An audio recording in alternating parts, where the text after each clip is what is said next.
খুলনা প্রকৌশল ও প্রযুক্তি বিশ্ববিদ্যালয়ের আবাসিক হল খুলে দেওয়ার দাবিতে অবস্থান কর্মসূচি অব্যাহত রেখেছে শিক্ষার্থীদের একাংশ।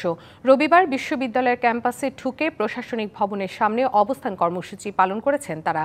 এদিকে সোমবার রাতে শৃঙ্খলা ভঙ্গের অভিযোগে ৩৭ শিক্ষার্থীকে সাময়িক বহিষ্কারের সিদ্ধান্ত নেয় সিন্ডিকেট। এছাড়া আগামী ২রা মে হল খোলা হবে এবং ৪ঠা মে থেকে শিক্ষা কার্যক্রম শুরু হবে বলে সিন্ডিকেট সভায় সিদ্ধান্ত নেওয়া হয়। এই বহিষ্কৃতদের তালিকায় আন্দোলনরত শিক্ষার্থীদের নাম থাকতে পারে দাবি করছেন শিক্ষার্থীরা। বহিষ্কৃতদের নামের তালিকা পাওয়ার পর এ বিষয়ে প্রয়োজনীয় পদক্ষেপ নেবেন তারা। আমাদের উপরে হামলা হয়েছিল, সেটার বিচারও আমরা পাই নাই। জোর করে হল ভেকেন্ট করে দেওয়া হয়েছিল। তারপর আমরা হল খোলার জন্য, আপনারা জানেন যে 13 তারিখে ক্যাম্পাসে এসেছিলাম, আমাদের হলে ঢুকতে দেওয়া হয় নাই। আমাদের আন্দোলনকারীদের উপরেই হচ্ছে গিয়ে যদি বহিষ্কারাদেশ চাপিয়ে দেওয়া হয়, স্বাভাবিকভাবে আমরা সেটা মানব না। যদি এমন কোন সাধারণ শিক্ষার্থী, নিরপরাধ শিক্ষার্থী যারা তাদের ন্যায্য দাবি নিয়ে এখানে উপস্থিত হয়েছে, তারা যদি কোনো হয়রানির শিকার হয় কিংবা তাদের বিরুদ্ধে কোনো শাস্তি যদি আসে, তাহলে আমরা কেউ মেনে নেব না।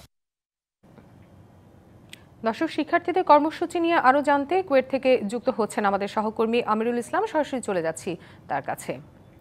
আমিরুল, আবাসিক হল খোলার দাবির বিষয়ে কি বলছে বিশ্ববিদ্যালয় কর্তৃপক্ষ, আমাদেরকে জানাবেন। যমুনা ইলেকট্রনিক্স ঈদে ডাবল খুশি অফার সিজন 3, যে কোনো পণ্য কিনলেই পাচ্ছেন নিশ্চিত ঈদ উপহার। বিশ্ববিদ্যালয় কর্তৃপক্ষ যে সিন্ডিকেট সিদ্ধান্ত, সবার সিদ্ধান্ত, সেই সিদ্ধান্ত অনুযায়ী কার্যক্রম বাস্তবায়ন করছে এবং এই কার্যক্রম চলছে অনুরূপভাবে। সাধারণ শিক্ষার্থী যারা ছিল আন্দোলন, তারা কিন্তু আন্দোলন চালিয়ে যাচ্ছে। বিশেষ করে দুপুর 12টায় যে বিক্ষোভ মিছিল করার কথা ছিল, সেই বিক্ষোভ মিছিল তারা কিন্তু চালিয়ে যাচ্ছে এবং এখানটায় শিক্ষার্থী রয়েছেন। আমরা কথা বলব সাধারণ শিক্ষার্থীর সঙ্গে। আসলে আপনাদের যে দাবিটা এখন কি দাবি করছেন আপনারা? এটা 6 দফা দাবি ছিল, আমরা 6 দফা দাবির প্রতি আমরা অনড় আছি। আপনাদের দাবির মধ্যে এখন কি দাবি করছেন আপনারা 6 দাবির পাশাপাশি? এখন আমরা স্যারদের কাছে যাচ্ছি যে আমাদের হলে তালা ভাঙার জন্য আমরা স্যারদের অ্যাপ্রোচ করব, যার মাধ্যমে স্যাররা যদি আমাদের সহযোগিতা করে তাহলে আমরা হল তালা ভেঙে ফেলবো, না হলে আমাদের সেন্ট্রাল থেকে পরবর্তী কর্মসূচি আমাদের জানানো হবে। আপনাকে, আপনারা তো আন্দোলন করছেন, এখন কোন কোন দাবিতে আন্দোলন করছেন আপনারা? আমরা এই সকল মিথ্যা হামলা মামলা এবং বহিষ্কার যে সকল, সেগুলো যাতে উঠায় নেওয়া হয় তার জন্য দাবি করছে এবং একই সাথে দ্রুত ভিত্তিতে আমাদের হলগুলো খুলে দেওয়ার দাবিতে, এবং একই সাথে আরেকটি দাবি যেটি হচ্ছে আমাদের ভিসিস তার হচ্ছে যাতে বহিষ্কার তাকে অপসারণ করা হয় সেই। ধন্যবাদ আপনাকে। আপনারা তো আন্দোলন করছেন, আসলে যে তদন্ত প্রতিবেদন করা হয়েছে সেটা কি আপনাদের সাথে কথা বলে করা হয়েছে কিনা?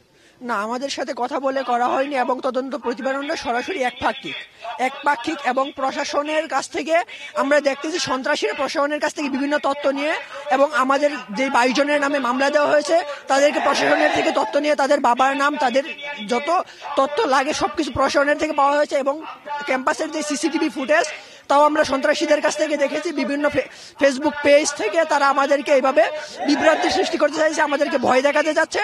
আমরা এই তদন্ত প্রতিবেদন মানি না, আমরা নিরপেক্ষভাবে তদন্ত করে আমরা।